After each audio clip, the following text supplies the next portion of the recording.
여러분, 사람은 누구나 가정, 회사 등 몸담고 있는 각 공동체를 생각 또는 행동으로 나타내죠. 이 말은 다시 말해 우리가 속한 환경의 정체성, 이 아이덴티티를 우리의 라이프 스타일을 통해서 표현한다는 말입니다. 우리 블라이트에는 특별히 예술하는 친구들이 많이 있는데요. 이 아티스트들은 여러 외모와 스타일 또 다소 좀 기이한 모습으로 자신의 예술성을 어떻게든 나타나는가 한편 선생님들, 교사들은 학교가 아닌 곳에서도 누군가에게 뭔가를 설명하고 가르쳐주는 부분이 은연중 나오게 마련이죠. 제 와이프가 참고로 유아교육과를 나왔는데요. 뭔 일 할 때마다 저를 아이인 양 지적질하는 것이 참 많습니다. 예전에 이것과 관련한 조크가 있었는데요. 혹시 학교의 각 과 전공별로 코끼리를 냉장고에 넣는 방법이 있었는데 혹시 들어보셨습니까? 예, 잠시 제가 설명해 드리면요. 체육학과 혹시 계시나요 여기? 예, 체육학과가요 어떻게 코끼리를 냉장고에 넣는가 하니 냉장고에 들어갈 때까지 다이어트를 시켜서 들어간다고 해요. 예. 수학과 여기 어디 계십니까? 예. 어떻게 넣을까요? 예, 미분을 통해 적분하면 커지니까 미분을 통해서 코끼리를 냉장고에 넣는다고 하죠. 유전공학과 어떻게 할까요? 예, 냉장고에 들어갈 만한 코끼리 유전자를 연구에 만들어내서 키워서 넣는다는 거죠. 건축 관련한 학과는요. 예, 코끼리만한 냉장고를 만들어서 거기에 넣으면 된다고 얘기했어요. 신문방송학과 뭐라고 했을까요? 예, 개를 냉장고에 넣고 코끼리를 넣었다고 알립니다. 저와 같은 신학과는 뭘 어떻게 할까요? 예, 아래 전도사 시킵니다. 예, 제가 안 해요. 예. 그런데요, 우리는 각자 속한 분야의 이 아이덴티티를 표현할 뿐만 아니라 같은 분야라 할지라도 서로 다른 환경에서 자기들만의 색깔을 나타낸다는 것이죠. 예를 들어서 같은 대기업이라도 똑같은 일을 한다고 해도 삼성과 LG에 다니는 사람이 달라요. 어딘가 다른 특징이 있습니다. 모두 노동력 착취의 대마왕 회사 다닌다는 것은 동일한데 어쨌든 여러분 같은 경우도 마찬가지입니다. 같은 과를 다니고 비슷한 전공을 한다 해도 각 학교가 가지고 있는 특징이 나타나게 마련이죠. 지금은 하나였지만 예전에 현대자동차, 기아자동차가 따로 있을 때에 제가 신우회 모임을 자주 간 적이 있는데 똑같은 차를 만들고 설계하고 관리하는 회사임에도 불구하고 너무 다른 문화와 특징들에 제가 깜짝 놀란 적이 있었습니다. 그런데 그뿐입니까? 신앙에서도 마찬가지입니다. 우리나라는 그나마 좀 덜한 편인데 다른 나라의 경우에는요, 교단별로 예배는 물론 사람들의 모습까지 너무나 다릅니다. 여러분 장로교 어떨 것 같습니까? 우리 블라이트가 장로교인데요. 장로교 하면 딱 젠틀하고 딱딱 맞아떨어져요. 정형화가 특징입니다. 그에 비해서 감리교, 혹시 감리교회 한번 다녀본 적 계세요? 네, 감리교 너무나 활발하고 자유로워요. 한편 침례교는 어떻습니까? 열정적이고요, 고다요. 우리의 길은 우리가 간다라는 주의가 침례교 가운데 있죠. 근데 멀리 갈 필요 없이 우리 블루라이트만 보더라도요, 우리 블라이트 교회 다니는 분들 너무나 특징이 확 나타납니다. 예, 어느 것이 제가 좋다 나쁘다 말하는 것이 아니고요, 너무나 확연히 다름을 알 수가 있어요. 저만 보더라도 우리 안에서는 제가 별로 티가 안 나잖아요, 그죠? 목사 같지도 않고, 그죠? 너무나 젊고 아닌가? 예, 예. 근데 어디 가더라도 티가 나요. 특별히 제가 목사이기 때문에 교회와 관련된 어떤 모임에 가거나 다른 분들을 만날 때 그 만나는 분들과 비슷한 정장을 입어도 또한 비슷한 교회 말을 해도 그 스타일이 블루라이트 스타일이라고 얘기합니다. 이번 주에도 저희가 어떤 세미나에 갔었는데요, 나름 제가 얌전하게 옷을 입고 갔음에도 불구하고 역시 그 교회 다녀서 옷차림이 다르네요, 자유롭네요 얘기했어요. 우리 송창은 목사님 나름 교회 어르신들 오신다고 해서 자켓 입고 양복 바지, 이른바 기지바지 입고 하셨는데 여러분, 아니 자켓과 양복 바지 입는다고 해서 그 목사님의 독특함이 가려집니까? 김한영 선생님도 마찬가지예요. 제가 동기 목사님 만났는데 저분이 그 교회 간사님이세요? 물어봤는데 말 한 번 통하지 않았으면서 역시 표정과 말에서 다르네요 라는 얘기를 들었습니다. 그런데 오늘 우리가 보는 본문인 빌립보서에 나타나는 게요, 당시 빌립보 지역에도 신앙의 여러 모습들이 각각의 색깔을 드러내면서 존재했다라는 거죠. 그런데 문제는 다른 공동체와 사람들이 잘못된 신앙을 붙잡고 하나님이 주신 은혜와 동떨어진 정체성을 드러냈는데, 거기에서 그들이 머무르지 않고 바울이 세운 이 빌립보 교회 사람들에게 그것을 가르치고 그 정체성을 강요했다라는 겁니다. 이에 바울은 그들이 가진 잘못들을 비판하며 주님이 가르쳐 주신 참된 것이 어떤 것인지를 계속해서 교인들에게 알리고 있습니다. 특별히 오늘 본문은 당시에 가득했던 잘못된 내세관, 즉 앞으로의 구원과 소망에 대한 거짓 믿음, 그리고 그 그릇된 내세관으로 인해 생긴 아주 안 좋고 더러운 삶의 태도를 바울이 비판하는 내용입니다. 그런데 바울은요, 본문에서 참 소망이 이것이다 라고 알리기 전에 먼저 자신을 본받으라 라고 우리에게 이야기하고 있다는 거예요. 그런데요, 여러분, 바울이요, 지금껏 빌립보 교인들에게 편지한 내용으로 미뤄볼 때 이 자신을, 나를 본받으라 라는 말은 뜬금없는 일입니다. 바울이 그들에게 말한 것은 이런저런 일은 하지 말고 이런 사람들을 조심하라 라는 말뿐이었습니다. 특히나 오늘 그 편지 내용으로 볼 때 우리가 읽은 방금 전 내용을 보자면 내가 가진 게 다 쓸모없다, 예수님에 비하면 내가 가진 모든 게 무익하다, 지금까지 스펙이 배설물이다 라고 말해놓고서 그러니까 이런 나를 본받으라 라고 말한 건 의외라는 거예요. 왜 그런가 하니 바울이 이렇게 빌립보 교회 안에 거짓 선생들을 비판하고 나를 본받으라 라고 한 행동은 그 거짓 교사들이 바울을 막 비판하고, 그러니까 바울 잘못했으니까 이제는 나만 따라라 라고 가르친 것과 똑같은 것이기 때문이죠. 그런데요, 바울이 자신을 본받으란 말과 바울의 반대파들이 자신을 따르라고 말한 목적은 서로 다릅니다. 여러분, 바울의 그 반대파들이 바울을 막 비판하고 잘못되었다며, 그러니 이제는 나만을 따라라 라고 하는 저의가 무엇입니까? 바울에 비하면 내가 이런 출신이고 내가 이런저런 일을 했고 저런 규칙을 지켰으며 이 위치에 있으니까 너희도 따라라는 거죠. 그런데 여러분, 그들이요, 어떤 일을 하고 어떤 규칙을 지키고 그 위치에 있는 것이 바로 예수님 때문인데, 예수님께서 주신 그 은혜로 된 것인데 예수님은 쏙 빼놓고 그들이 누구만 내세웠어요? 자기들만 내세웠다는 것이죠. 즉 그들의 날 본받아라 라는 목적이 무엇이냐 하면 자기 자랑입니다. 그런데 더 큰 문제는 이 사람들이 나 본받아 라고 하는 자기 모습이 아주 위험한 구원관에서 나온 행동이라는 거예요. 그래서 바울은 빌립보 교인들에게 눈물을 흘리며 간절하게 이들을 따라가서는 절대로 안 된다 라고 말리고 있고, 아주 과격하게 18절의 말씀처럼 이 반대파가 예수님의 원수다 라고까지 밝히고 있다는 거예요. 근데 바울이 이렇게까지 극단적으로 상대방을 공격하는 것은 당시 크리스찬들의 현재의 삶을 망가뜨렸던 이른바 관능주의자들의 주장입니다. 잘 들어보세요. 이들은 당시의 잘못된 영지주의의 또 다른 반대의 사람들이었습니다.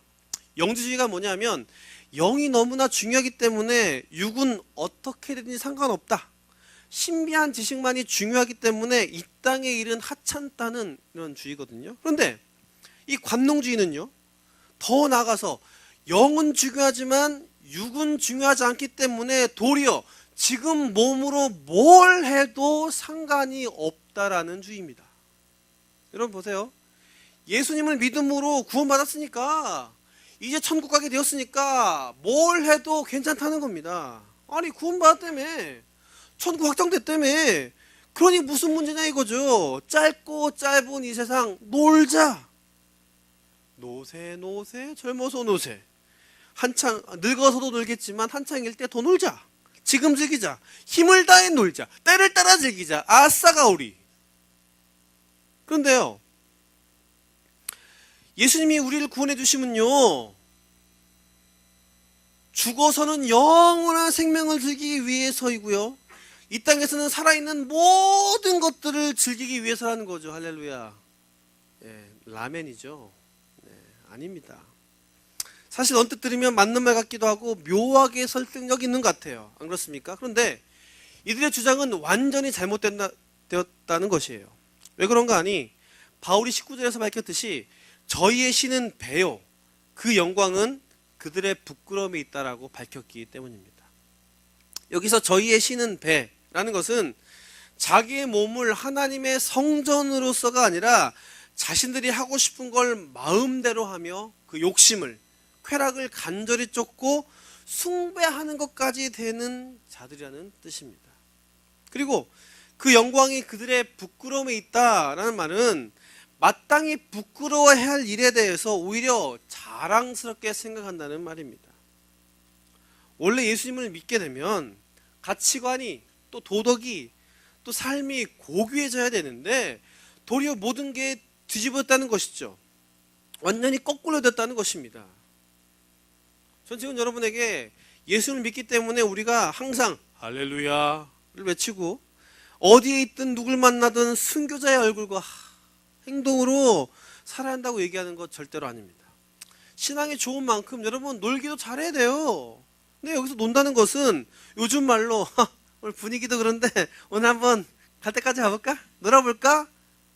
이 노는 것과는 다르죠.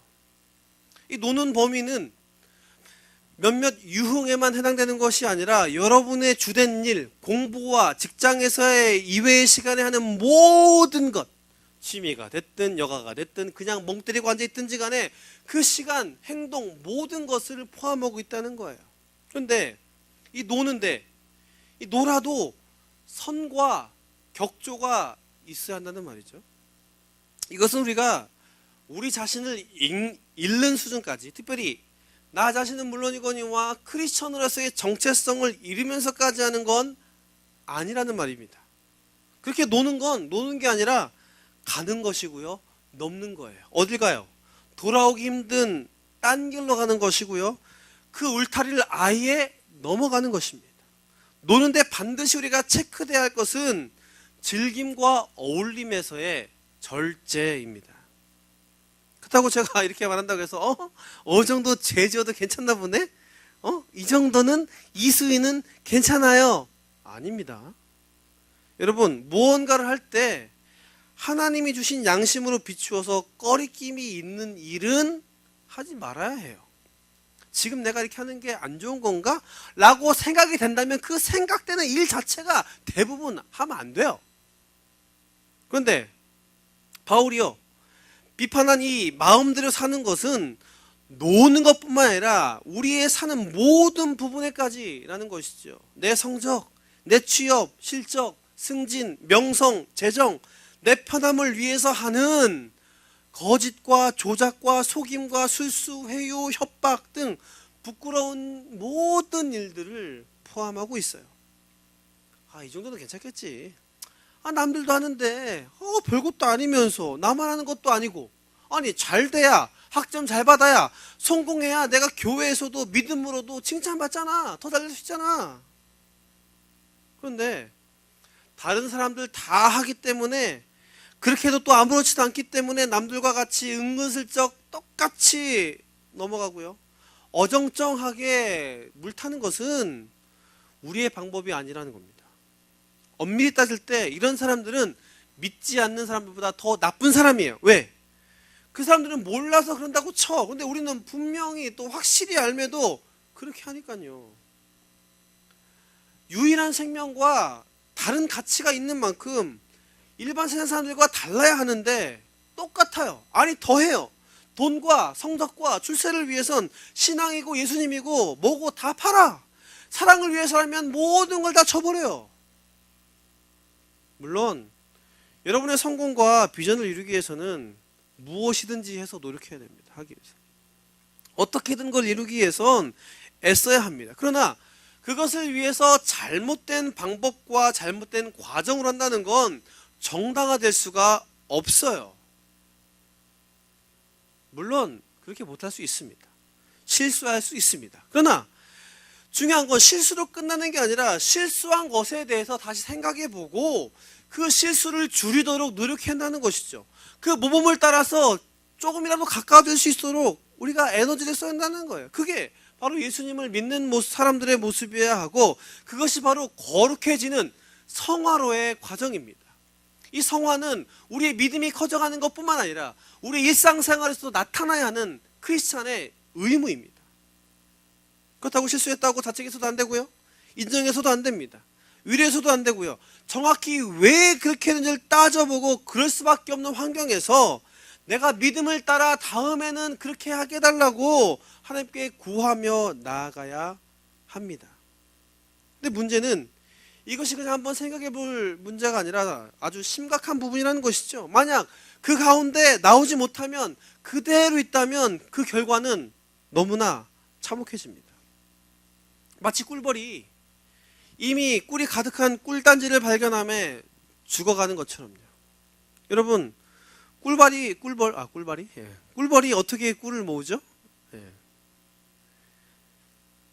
이곳 저곳을 돌아다니면서 조금씩 꿀을 모으죠. 근데 이 꿀벌이 이 꿀단지를 발견하면 더 이상 꽃을 다니면서 그 꿀을 모으는 수고를 할 필요가 없어져요. 그래서 어떻게 됩니까? 계속 꿀단지 속에 있으면서 꿀을 빨아먹고 거기서 지내요. 그런데 나중에 꿀벌이 꿀단지에서 나오려고 할 때 여러분 어떤 일이 벌어진 줄 아세요? 날지 못합니다. 계속 꿀 속에 있다 보니까 날개가 꿀에 젖어서 박혀서 움직여지지가 않아요. 그래서 결국 벌은 그냥 그곳에서 계속 꿀을 먹다가 쾌락 속에 묻혀 죽게 됩니다. 우리가 잘 아는 롯의 아내, 누군지 아십니까? 롯의 아내가요, 하나님의 은혜로 그 가족과 함께 심판으로 없어질 소돔이라는 도시에서 나오게 되었어요. 하나님께서 그 가족들을 그 도시에서 구출해 내시되 도망갈 때 어떻게 하지 말라고요? 절대로 뒤를 돌아보지 말라. 뒤를 돌아보면 죽을 것이다 라고 명령하셨죠. 그런데 그래서 롯의 가족들은 그냥 도시에서, 소돔이라는 아주 멸망받을 도시에서 멀리 떨어지도록 달려만 가면 되는 거였어요. 그런데 그래도 불구하고 그녀가 죽었죠. 왜? 뒤돌아봐서. 근데 왜 그 여자가 그 성을 다시 뒤돌아봤을까요? 감사해서? 궁금해서? 아닙니다.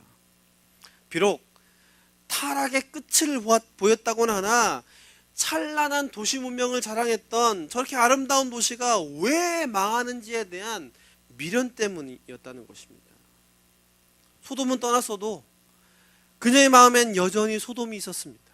비록 산으로 피했다지만 그녀의 마음에, 생각에 또 하나의 소돔을 만들었던 것이죠. 그래서 궁금해서가 아니라 그 소돔의 즐거움에 젖은 채 뒤돌아본 것입니다. 근데 이는 하나님을 떠난 마음이 영적인 재앙을 몰고 오는 가장 강력한 세력임을 우리에게 알려줘요. 그래서 바울이 19절에 밝히기를 그 사람들의 끝이 멸망이라고 지적합니다. 이 멸망은 완전히 없어지는 전멸의 의미일 뿐만 아니라 끝이 보이지 않는 영원한 영벌을 의미합니다. 그런 이유로 바울이 지금 자기를 본받으라라는 말은 상대방처럼 자기 자랑을 위한 흉내가 아니라 그리스도를 위한 흉내로 우리가 이해한다는 거예요. 다시 말해 바울이요, 반대편 사람들에게 뒤질세라 이야기한 자신의 특권과 업적이 아닌 그리스도를 본받는 자신을 본받으라 라고 빌립보 교인들에게 말하고 있는 것입니다. 우리가 17절을 자세히 뜯어보면요, 이 본받음이 사닥다리 모양으로 올라가는 것을 알 수가 있습니다. 바울이 그리스도를 본받고 바울의 제자여 동역자인 디모데와 에바브로디도가 그리스도를 본받는 바울을 본받고, 빌립보 교인들은 바울을 본받는 그들을 본받고 있다는 것이죠. 그런데 여러분, 바울이 주님을 어떻게 본받았어요? 우리가 잘 아는 대로 바울은 자신의 삶을 헌신하면서까지 옆에 있는 지체들, 멤버들을 위해서 시간과 에너지를 썼고요. 남들을 위해서 기꺼이 고난을 받았습니다. 또 예수님을 위해서 모든 것을 버렸고 예수님을 알기 위해서 부단히 노력했습니다. 그 예수님을 본받는 것 때문에 바울은 사막에도 살았고 정말로 고통을 받는 중에도 회당에도 살았으며 돌을 맞아가며 살았고 로마 감옥에서도 살았습니다. 바울은 주님이 생명이며 기독교가 아주 큰 효력이 있다는 것을 삶으로 증명했습니다. 그래서 바울은 그런 예수님을 본받는 나를 너희는 본받으라 라고 한 것입니다. 근데 여러분, 이 바울의 본받으라는 권고는 어떤 결과로서의 모습이 아니라 과정 가운데 계속 되어야 할 상태를 이야기하죠. 그리스도를 본받는다는 것, 크리스천으로 살아간다는 것은 완벽하지 않은 이 세상에서 완벽하지 않는 내가 온전히 그 수준에 이를 수 없기 때문에 끊임없이 시도해야 한다는 것입니다. 이 쉼없는 시도는 여러분의 학교에서의 학업 가운데, 또 직장에서의 일 가운데, 또 여러 위와 아랫사람과의 관계 가운데, 또 가정에서는 자기 역할 가운데, 또 교회에서도 봉사일과 관계 가운데 당연히 보여줘야 합니다. 먼저 우리 공동체 안에서 자기가 바울처럼 또 디모데와 에바브로디처럼 앞선 자이고 좀 더 신앙이 있다면 모범을 보이면서 또 도우면서 섬김의 모습으로 이웃들에게, 옆지체에게 다가가야 하고요. 제가 빌립보 교인들처럼 신앙을 좀 모르고 믿음이 좀 약하고 그렇다면 바울과 같은 사람들을 따르면서 겸손의 모습으로 다가가야 합니다. 즉 모두가 함께 예수님을 본받는 일로 나아가야 합니다. 그래서 바울이 17절에 본받으라 라는 말을 함에 있어서 앞에 뭘 붙이냐면 함께 라는 말을 붙였죠. 이 함께, 공동체로 같이 나가는 것이 신앙의 비밀이요 기쁨이요 능력이라는 것을 바울은 우리에게 알리고 있다는 거예요. 하나님을 따라 공동체로 지어진 우리가 함께 할 때에 그 안에 하나님의 회복과 위로와 세움과 능력을 경험할 수 있다는 것이죠. 만약 그렇지 않다면 교회 밖의 동호회나 개모임에서 모이지 우리가 이곳에서 힘들게까지 이렇게 와서 예배드릴 이유가 전혀 없습니다. 하나님의 공동체에는 그 공동체만의 특별한 인도와 은혜가 있습니다. 왜? 하나님의 이름으로 모였고 함께 주님을 기대하며 닮아가려 노력하기 때문이고요. 또 우연이 아니라 정해져서 만나게 된 멤버들이기 때문이고요. 셀이기 때문이며 공동체이기 때문입니다. 우리 블루라이트가요, 셀을 개편한 지 1년여가 지났습니다. 또 새로운 공동체인 2대 블루라이트, 이른바 랜드마크 교회가 개척한 지 지난주로 딱 1주년이 되었습니다. 여러분 한번 뒤돌아보세요. 셀 개편과 공동체를 새롭게 시작하면서 얼마나 많은 우여곡절과 어려움이 있었습니까? 그런데 그럼에도 불구하고 이렇게 예배드리고 기뻐할 수 있는 이유가 뭐예요? 우리가 하나님의 이름으로 모이되 함께 셀로 또 이 공동체로 모여서 예수님을 이야기하고 그 주님을 따라 살려는 다짐과 함께 기도와 격려와 세워줌이 있고 함께 가는 것이 있기 때문에 가능했다는 거예요. 물론 처음엔 어색함과 어려운 부분이 있었겠죠. 그러나 함께 있었음에, 달려옴에 서로를 향한 기대와 기쁨이 이전에 있다는 거죠. 그래서 지금 함께하며 우리의 필요한 부분이 서로의 관계를 통해서 알게 될 뿐만 아니라 채워짐으로 혼자로서는 힘들지만 함께 예수님을 향해 나아갈 수 있다는 것입니다. 그런 의미에서 우리는요, 강력한 태풍과 거친 파도가 치는 세상이라는 바다에 한 배를 타고 가는 운명 공동체입니다. 그러기에 옆에 있는 멤버가 귀하고 같이 모이는 셀 멤버들이 아름다우며 이렇게 함께 예배드리는 모두가 하나님께서 주신 나를 위한 선생님이여 선배여 동반자 지체라는 것입니다. 이런 함께한 사람들이 있기에 앞으로의 1년 그리고 더 앞 미래에 우리 자신뿐만 아니라 우리 공동체의 성장과 은혜가 너무나 많을 것을 기대할 수 있지 않나요? 그러기에 지금 한 번 더 함께하는 것이고요, 함께한 사람들과 한 번 더 버티는 것이고요, 지금 한 번 더 섬기는 것이고, 지금 한 번 그렇게 살기로 한 번 더 다짐하는 것입니다. 신앙이 높은 사람들, 좋은 사람들은 조금만 더 참고 기다려야 되고, 또 없는 사람들은 기대하면서 겸손한 마음으로 해야 한다는 것이죠. 그런 의미에서 오늘 여러분 예배 끝나고 셀 모임에 가서 한 해를 돌아보면서 내가 이런 부분이 있었는데 앞으로 이런 멤버들의 이런 점은 내가 본받아야겠다, 이런 부분 내가 나눠야겠다를 한번 나눠보세요. 아마 그 공동체 가운데 특별한 또 하나님의 함께 하심의 은혜가 있을 줄 믿습니다. 또 우리가 잘 알지 못하는 사람들과는 함께 어떻게 할 수 있을까요? 그것은 계속해서 우리 공동체와 또 우리와 관련된 부분을 소개함으로써 할 수 있습니다. 물론 예수님을 전한다면 얼마나 좋겠습니까? 근데 실상에서 우리가 전도회가 얼마나 어려운지요, 그죠? 여러분, 제가 손들라고는 얘기 안 할게요. 마음으로만 대답해 보세요. 한 해 동안 여러분 얼마나 많은 사람들에게 전도를 해보셨습니까? 한 명 흔들어 보세요. 마음으로. 네, 좋아요. 네. 2명. 못한 분, 괜찮아요. 손들어 보세요. 네. 전도회가 너무 힘들어요. 입을 못 대서 못하고요, 상황이 안 돼서 못하고요, 하기 싫어서 못하고요. 그런데 그들과 함께 할 수 있는 많은 방법들이 우리에게 찾아보면 있다는 것이죠. 얼마 전 우리 블루라이트가 웹진을 만들었죠. 이름이 뭐죠? 블라블라. 첫 호가 페이스북에 게시되었습니다. 이 블라블라, 이 믿지 않은 젊은이들에게 건전한 문화, 라이프 스타일을 알리는 목적으로 우리가 만들게 되었습니다. 그런데 보시면 알겠지만 기독교 색채가 거의 없어요. 없어요. 이것은요, 교회를 드러냄으로써 교회 안에만 우리끼리만 소식 전하고 우리만의 리그를 만드는 걸 탈피하기 위해서입니다. 근데 여러분, 이런 부분 소개할 수 있잖아요. 따지고 보면 아무것도 아니지만 이것이 그들과 함께 하는데 마음을 움직이는 첫 단추, 그들과 함께하는 그 출발의 첫 1mm가 될 수 있습니다. 많은 분들이 이미 하셨지만 혹시 안 하신 분들 계시다면 꼭 페이스북 블라블라에 들어가셔서 좋아요를 눌러주시고 꼭 자기 페이스북에 공유해 주십시오. 혹시 안 하더라도 소개하세요.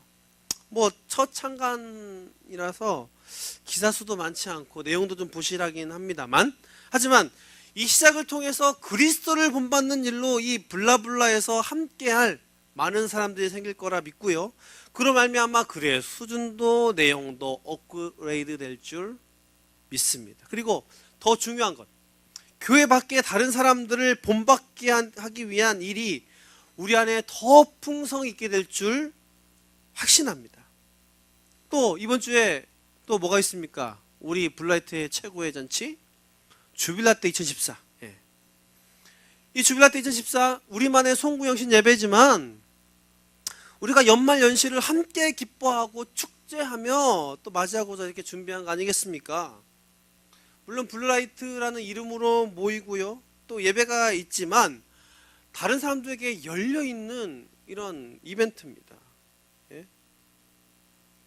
특별히 지난해와 아주 다른 컨셉으로, 지난해는 좀 구경하고 좀 보고 그런 거였는데 이번에는 모두가 함께 즐길 수 있는, 참여할 수 있는 것으로 완전히 싹 바꿨습니다. 31일 날 괜히 그 집에 안 있으면서 남 종치는 거 보지 말고요, 스스로 나오고 또 같이 와서 함께 즐김으로써 좀 한 해를 좀 잘 매듭짓고 기대함으로, 희망함으로, 특별히 주님과 함께 또 우리와 함께 좀 새해를 맞이해보지 않으시겠어요? 이 시간 바울이 이야기한 나의 자랑과 유익이 아닌 예수님을 본받는 일로 우리가 함께 나아가게 되기를 주님의 이름으로 축원합니다. 그런데 바울은 본문에서 한 가지 더 밝히기를, 이 주님을 본받는 일에 있어 지치지 않고 잘 감당할 수 있는 비결을 제시합니다. 그것은 바로 우리가 천국의 시민권을 가졌다는 사실입니다. 20절 말씀, 그러나 우리의 시민권은 하늘에 있는지라. 여러분, 빌립보는 이미 설명한 대로 로마의 퇴역 장교들이 모여 사는 곳으로서 로마 시민권이 얼마나 대단하고 또 실감나는 것인지 잘 알 수 있는 곳이었어요. 바울은 이 빌립보 교인들에게 이 실감나는 시민권이라는 단어를 사용하면서 하늘나라 시민의 신분을 우리에게 확인시킵니다. 그들은 하늘에서 난 자들이고, 그들의 이름은 하늘에 등록되어 있고, 그들의 권리는 하늘에 확보되어 있으며, 그들은 하늘의 다스림을 받는 자들로서 생각과 기도와 소망이 하늘을 향하는 자들이라는 거죠. 이 사실은 이후에 소망을 불러일으키는 것이기도 하지만, 하늘 시민답게 땅의 일들에, 쾌락에, 나쁜 것에 매이지 말라는 책임을 환기시키는 것이에요. 가장 좋은, 그 어떤 것과 비교할 수 없는 천국이 이미 우리 안에 있기 때문에 그것을 바라보며 나아갈 때에 예수님을 본받는 어려운 일이 우리 안에서는 아무것도 아닌 일로 능히 감당할 수 있게 된다는 것입니다. 그런데 이 천국의 시민권은 이미 우리에게 주어졌지만 완전히 주어진 것이 아니죠. 요즘 20철이 한창인데 마치 수시 합격을 한 것처럼 대학은 붙었지만 아직은 고등학생이고 아직은 대학생활을 누리지 못하는 것과 똑같다는 말이에요. 그런데 그렇다고 우리가 남은 고3 생활을 포기할 수 있나요? 막 보낼 수 있나요? 아닙니다. 대학 합격이 이미 보장되어 있기 때문에 남은 고3 생활이 어떻더라도 버텨야 하고요, 버틸 수가 있어요. 감당해 나갈 수 있고 감당해 해야 됩니다. 그리고 그렇기 때문에 이 시간이 대학 생활에 합당한 준비를 해나가는 시기가 될 수가 있습니다. 바로 이것이 이 땅에서의 그리스도인들이 살아가는 라이프 스타일이라 하고 그렇게 살아가야 할 라이프 스타일이라는 것입니다. 사랑하는 여러분, 무엇보다 천국이 우리의 것임을 알고 그 시민권이 우리에게 있음을 알고 그것을 확인하시고 그것들을 기대하시는 우리 모두가 되기를 주님의 이름으로 축원합니다. 그리고 그것을 확인할 때에 주시는 그 힘을 얻으십시오. 그럴 때 하늘로부터 오는 힘과 능력을 우리의 환경 가운데서 이길 수 있고 버티며 서로 함께 나아갈 수 있는 통로가 될 것입니다. 사실 연말은 한 해의 마지막이긴 하지만 해로 볼 때 마지막일 뿐 사실은 매일 아침이 늘 새로운 시작 아닙니까? 그 하늘에 주신 그 시민권과 함께 날마다 새로움으로 이기고 승리하는 우리 모두가 되기를 주님의 이름으로 축원합니다. 말씀의 결론을 맺겠습니다. 바울이 빌립보 교회인들에게 그 하늘의 비밀을 또 그 비결을 알려주기 위해서 시민권에 대한 개념을 얘기했는데요. 사실 우리는 한국 사회에서 한국인을 살기 때문에 그 시민권에 대한 부분을 잘 알지 못하죠. 그런데 여러분, 그것과 좀 비교할 수 있는 것이 있다면 바로 지금 이 시대에 아마 미국 시민권이라고 하실 거예요. 뭐 비교가 되겠냐만 예전에 로마 시민권과 같은 것이 미국의 시민권이죠. 제가 어쨌든 미국에 잠깐 있으면서 영주권 또 비자 문제로 많은 사람들이 고생하는 것을 봤는데요. 저는요 그나마 감사하게도 미국에 있을 때 허락받아서 정식 비자가 있었던 신분이었음에도 불구하고 이 소셜 시크릿 넘버 이른바 우리나라의 주민번호 같은 것이 없어서 너무나 많은 불편함을 겪었습니다. 예를 들어서 핸드폰을 하나 하더라도 이 시민권이 뭐야? 시민권은 필요하진 않아. 이 소셜 넘버만 있으면 그냥 개통할 수 있는데 이 번호가 없으면 예치금을 5, 60만 원씩 넣어야지만이 핸드폰을 만들 수 있어요. 그뿐입니까? 차를 사더라도 현금으로만 가지고 가야 중고차도 할 수 있어요. 예금을 하더라도요 통장을 만들려면 이 번호가 있어야 돼. 없으면 또 그에 맞는 돈을 예치금으로 넣어야지만이 통장도 만들 수 있어요. 얼마나 힘들던지. 전화를 개통해도 인터넷을 개통하라고 해도 그 번호가 없기 때문에 안 돼요. 생돈을 넣고 그거에 더 얹혀야지만이 인터넷도 개통할 수 있고 전화도 개통이 돼요. 근데 제가요, 그 유학 초기에 운전면허증을 따야 되잖아요. 미국은 차가 없으면 힘드니까. 근데 운전면허증을 시험에 합격해가지고 운전면허증을 땄는데, 글쎄, 보통 외국인과 유학생들에게는 1년짜리 임시 운전면허증이 나오는데 저에겐 7년짜리 거주민이 받는 운전면허증이 나온 거예요. 할렐루야. 네. 그 관청에서 실수로 저에게 7년짜리 운전면허증을 준 거였어요. 근데요, 얼마나 기쁘던지. 여러분, 1년마다 그걸 갱신해야 되거든요. 1년마다 돈 내서 다시 해야 되거든요. 근데 7년짜리가 나왔어. 할렐루야. 얼마나 기쁜지. 제가 거기에 있는 모든 한국의 유학생들한테 나 7년짜리 나왔다 그랬더니, 우와, 하늘의 뜻이다. 목사님 여기서 몇 년 동안 더 공부해야 된다. 할렐루야. 시민권 나오겠다. 막 난리 났어요. 근데요, 거기서 끝이냐? 아닙니다. 제가 얼마나 은혜 주시는지. 제가요, 교육학을 전공했는데 실습을 졸업하기 위해서는 꼭 해야 되거든요. 그런데 이 실습이 학교 외부에 나가서 일을 해야 되는 건데 무료로 하더라도 정식적인 근로에 대한 부분이기 때문에 사회 소셜 넘버가 나와 있다는 거예요. 그래서 우여곡절 끝에 유학생의 신분으로서는 도저히 받을 수 없는 그 주민번호 같은 게 나왔어요. 얼마나 감사한지요. 그 번호가 나오자마자 여태껏 인터넷, 핸드폰, 차, 통장에 넣었던 그 예치금 몇십만 원씩 한꺼번에 들어오는데 로또 받은 기분이야. 원래 내 돈이었는데. 신용카드 나왔어요. 그런데요, 시민권은 문제도 아니야. 그 번호 받다고 너무 좋아가지고 감사하고, 야 이제 미국 생활 끝났어 라고 했는데, 제가 지지난주에 이사했잖아요. 지금 그 시크릿 넘버, 그 소셜 넘버 그 증 어딨나도 몰라요. 무슨 말입니까? 한국 와서 보니까 아무 쓸모가 없어요.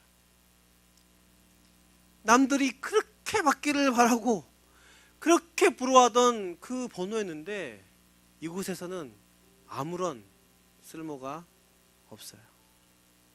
근데 여러분, 비교할 때 한국 시민권 혹은 미국 시민권과 하늘의 시민권 중에 어떤 게 더 좋은 걸까요? 그런데 우리는 이 땅에서의 누리는 것들을 더 좋아한다는 것이죠. 사실은 우리가 하늘의 시민권을 더 바라고 좋아야 합니다. 그리고 엄밀히 따질 때 이곳에서의 한국 시민권, 여러분의 학교의 그 권리증, 그것은 임시증이에요. 그러기에 임시이기 때문에 오히려 그 누릴 것들을 버리고 더 좋은 것들을 바라며 나가야 하는데 그렇지 않다라는 것입니다. 여러분, 변하지 않는 진리는 새로운 이론이 나올 때마다 바뀌는 사실과 비교할 수 없어요. 마찬가지로 하늘의 시민권은 있다가 사라질, 필요할 때가 있고 없을 때도 있는 이 땅의 그 어떤 권리와도 비교할 수 없는 것입니다. 그렇기 때문에 이 하늘의 시민권을 알 때, 또 확인할 때 우리가 주님의 이름으로 나아갈 수 있다는 거예요. 그러기에 참을 수 있다는 것이고요. 그러기에 인내할 수 있고요.